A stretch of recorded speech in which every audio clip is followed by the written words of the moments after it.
like I've had a life where I haven't had to make many sacrifices, all because of Granddad making all the sacrifices. Yeah.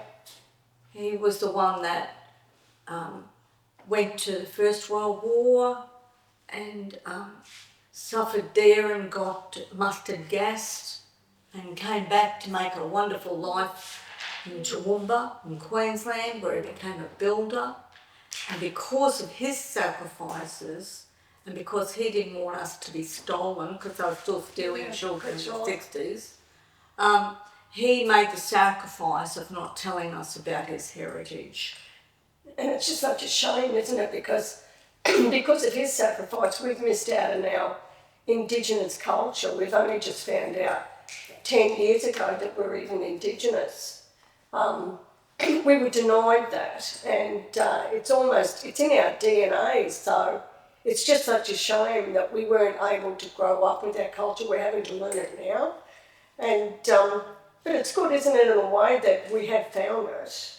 Yes, I think one of the sacrifices that I really consider that Granddad made was not only did we not know about our culture, but we didn't know our relatives either. Mm. And since we found our relatives, they've told us many interesting stories. Mm. And I mean, when we did find them, it was just beautiful, wasn't it? We all cried. It was almost like we were welcomed back into the tribe as if nothing had happened. And it really inspired us. I don't know about you, but it really inspired me to move forward with our art and our culture and just want to learn more about it.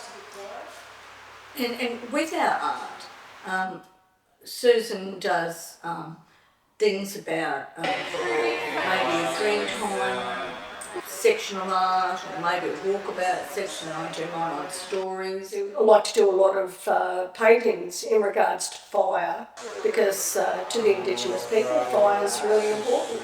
That's what a lot of our art is about.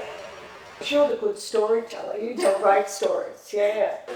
Oh, I enjoy doing paintings on stories. They don't always have to be horrific, mind-blowing stories, but just to pass on maybe what our tribe did in certain times. I really love that painting you did of Chain Lagoons, which is just up the road. It was a horrific story, but you've done a few of those, haven't you?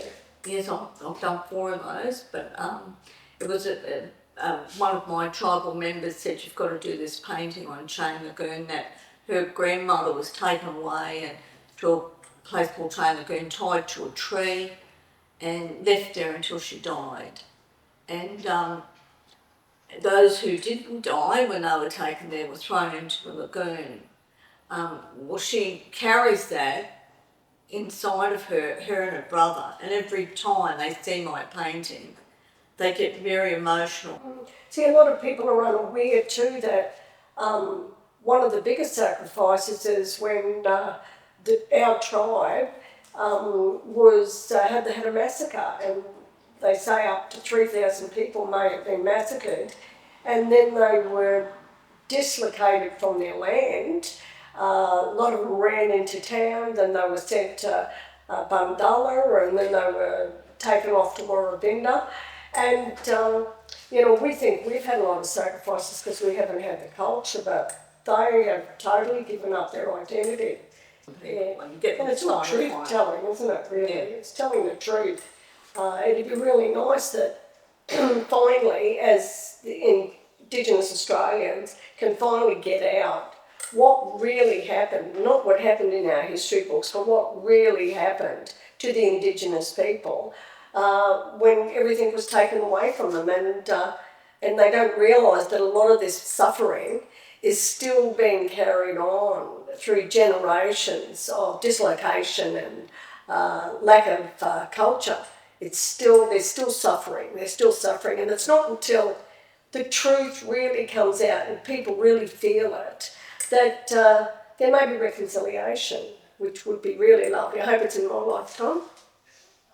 I don't think it will be somehow. Yeah, but we I think they'll still continue to suffer for a long time. we don't always agree. No, we don't.